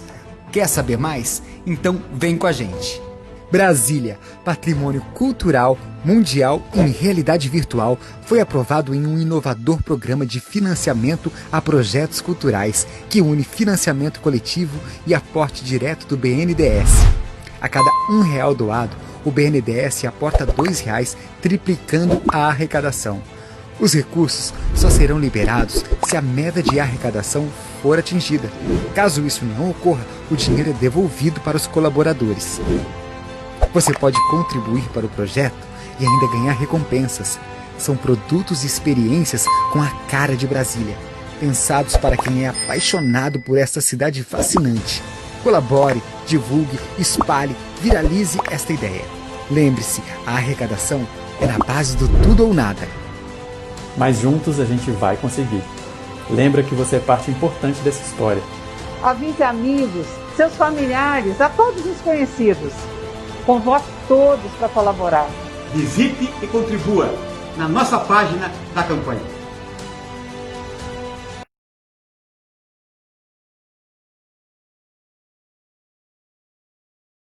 Estamos de volta com o programa RTV, depois de ouvirmos uma explanação muito boa Coronel Cantídio, presidente da Confederação da Família Militar, de termos dado conhecimento do que a Abrajet está fazendo em Brasília, Associação de Jornalistas da área de turismo. E agora vamos mandar algumas mensagens de pessoas que têm nos mandado algo sobre o programa. Você pode nos mandar também através do WhatsApp. Pode gravar WhatsApp 61 999 80 30 27. Nesse WhatsApp nós estaremos mandando resposta e viremos aqui ao vivo falar o nome de quem nos procurou. E é justamente o que faremos agora. A Sandra, lá de Fortaleza, estão me pedindo o número de novo. Ok, 99961. Estamos em Brasília. 999 80 30 27. Sandra, lá de Fortaleza, um abraço e obrigado pela audiência. Terezinha de Três Coroas, lá no Rio Grande do Sul, na sua belíssima casa rural, um ambiente fabuloso, onde eu tive a oportunidade no ano passado estar alguns dias com você. Voltaremos, possivelmente no final de janeiro e início de fevereiro estaremos aí novamente e vamos fazer o programa diretamente aí desse ambiente bucólico, bonito e gostoso. Sandra Helena, jornalista, radialista, uma das principais comunicadoras de Poços de Caldas, nas Minas Gerais. Então, nós estamos tendo a oportunidade de atingir o Brasil. Ellen, lá em Rio Preto da Eva, no interior do Amazonas, ligadérrima conosco. Houve a época que a comunicação lá entre o pessoal era na base do tambor. Agora não. Está recebendo via WhatsApp, via Facebook, via programa RTV. Então, Ellen, Elma, obrigado pela assistência que deram à Auristela. Muito bom. Agradecemos a todos aqueles que, de uma forma ou de outra, têm nos dado a sua audiência. Precisamos dessa audiência para crescer mais e mais. Este aqui é o terceiro programa, o quarto programa que estamos fazendo nesse retorno à televisão. Eu vou depender muito de você. Você é a razão de ser. Você pode nos enviar sugestão de pauta. Nos interessa atender a você. Você diz, eu quero ouvir falar sobre isso. Falamos sobre o sonho, o seu sonho, que todo mundo tem um sonho, seja ele qual for, é possível de ser realizado, depende só de você. Você e somente você é responsável pelo que você é. Mas não basta ter um sonho para dizer, eu realizei, eu tenho um sonho, eu sou importante.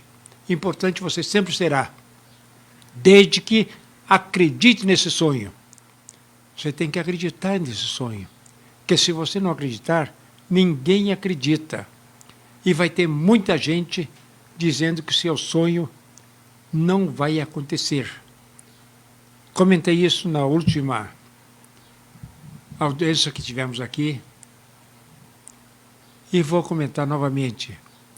Certa vez havia uma corrida de sapinhos. Imaginaram, tem corrida de tudo. Então, de sapinhos. Botaram os sapinhos correndo. Só que o vencedor teria que subir num poste. Quem chegasse lá em cima seria o vencedor. E à medida que os sapinhos começaram a correr, toda a plateia que estava assistindo dizia, você não vai conseguir. Sapo não sobe em poste, você não vai conseguir. E A maioria foi parando, até que um chegou lá e subiu. Aquilo foi um espetáculo digno de ser visto. Na hora que ele desceu, todo mundo foi perguntar como é que ele fez aquilo. Descobriram que ele era surdo. Ele não ouviu o pessoal dizer que ele não podia. Ele acreditou que podia. Acontece isso com você também. Não importa o que os outros falem, você acreditando, você vai chegar lá. Pode ter certeza. Você chega lá. Eu sonhei. Na época não tinha televisão. Na época, o rádio era um negócio distante. Minha família paupérrima não tinha como comprar rádio. E quando a família que tinha rádio em casa reunia vizinhos para escutar o rádio. Eu lembro até hoje da novela O Direito de Nascer. Ficou 5 anos, Albertinho Limonta. Os antiguérrimos, devem ter lembrado dessa novela. Mas eu acreditava, eu queria trabalhar naquela rádio, eu queria aparecer na rádio, eu queria ser um artista de rádio. Mas quem era eu? Um negrinho, conforme chamavam lá, numa região onde existe preconceito racial. Não é discriminação, porque não tem como, e no Brasil é proibido. Mas o preconceito existia e existe. Hoje não mais para comigo, porque eu deixei de ser o negrinho do seu Maneco para ser o Rui Teles. Mas você pode, não vá atrás de cota, vá atrás de capacidade, se prepare para a vida. A cota você pode entrar numa faculdade. A cota você pode arrumar um emprego, mas será sempre um renegado. Agora, na hora que você conquistar, na hora que você for atrás, na hora que você tiver vontade de fazer, não tem cota, não tem nada. Ninguém vai dizer para você que você é menos do que ele, porque você provou que você é muito mais do que a maioria. Então, acredite no seu sonho, realize esse sonho, faça acontecer. Agora, não basta simplesmente ter o sonho e acreditar no sonho. Você tem que traçar metas. Senão você sai de uma forma trabalhada, porque quem não sabe para onde vai, chega a lugar nenhum. Trace metas. Bom, quero realizar esse sonho. Esse negócio do garoto sonhar, quero ser um grande jogador de futebol, aí depende de 2 condições. Primeiro, ele ter qualidades técnicas. Segundo, ter oportunidade. E o número de jogadores de futebol no mundo que pensam em ser sucesso só acontece com 1 a cada 1000. A maioria some no espaço. Então, não pense nisso. Aí ele fica ali e esquece de estudar, esquece de se preparar. E mesmo aqueles que conseguem chegar lá, não estão preparados na hora que para de jogar, não sabem o que fazer e o dinheiro vai. Eu tive alguns amigos, quando militava no futebol, que joguei futebol, mas fui presidente de federação e vice-presidente da CBF para a região centro-oeste. Eu tive alguns amigos, fui técnico de futebol e tive um jogador que esteve no meu time, que havia estado na seleção brasileira, Ditão. O Ditão, um zagueiro fabuloso, jogava um bolão, mas quando ele foi jogar no Cruzeiro, por uma infelicidade, se envolveu com quem não devia se envolver, e o pai dessa menina deu um tiro nele, ele ficou hospitalizado muitos anos. Quando voltou a jogar futebol, foi jogar futebol em timinho do interior, etc. E num desses timinhos do interior, eu estava lá como técnico. Gostei de Ditão. Quando eu vim para Brasília, presidente da federação, o Ditão veio para cá. Coloquei ele aí nos times para ajudar a treinar e etc. Mas a tristeza foi que depois de alguns anos eu estava no Rio de Janeiro, quando vejo uma manchete no jornal: ex-jogador da seleção brasileira é preso por ter roubado um radinho para vender e comprar droga. E esse ex-jogador, Gilberto de Freitas, o Ditão. Fiquei triste. Realmente ele não se preparou. Saiu da seleção brasileira para morrer na sarjeta. Então vamos nos preparar. Eu estou citando esse caso do Ditão, porque foi algo que tocou no meu coração, porque eu gostava muito dele. Realmente era um sujeito fabuloso como pessoa, etc. Mas não teve orientação. Você, pai, você, mãe, que está achando que seu filho vai ser um grande jogador de futebol, oriente ele. Pode até chegar a ser, mas oriente, porque senão ele vai se perder pelo caminho. Você, mãe, você, pai, que pensa que seu filho vai ser um grande artista, um grande cantor, pode até chegar lá, mas oriente, porque senão ele se perde no caminho. E você que quer ser um vencedor, aprenda com os mais velhos, aprenda com quem sabe e fuja das tentações. Tentações são uns montes. Existem milhares de tentações.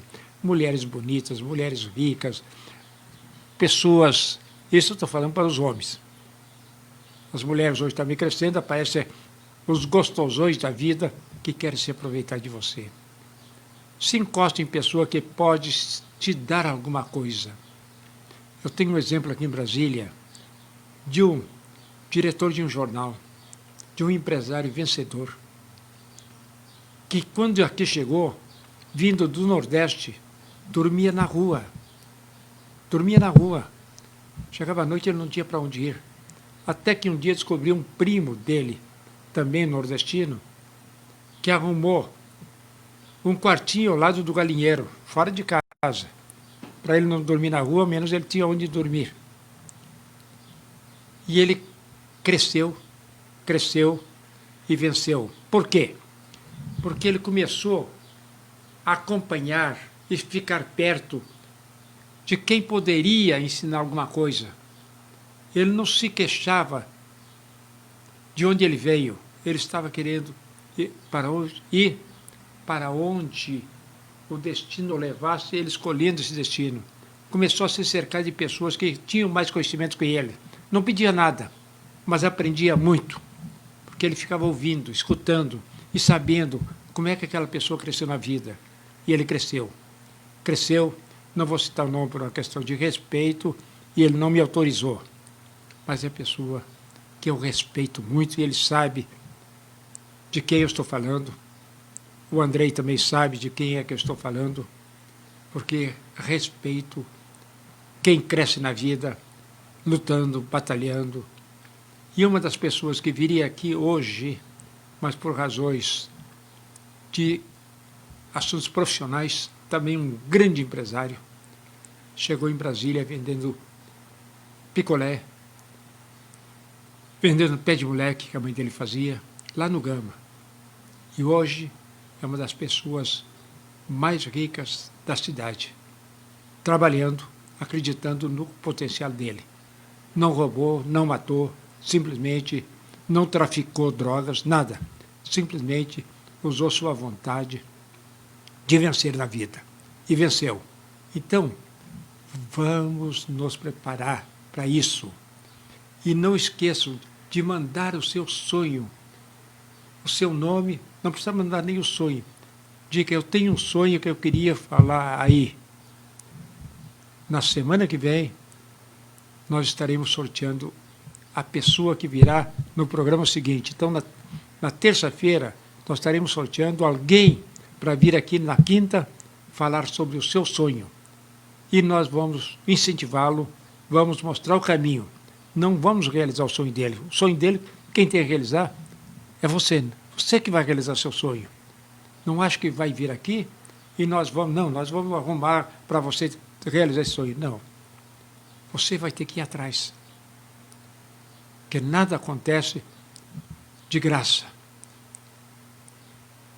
E eu sou um exemplo. Pode ter certeza.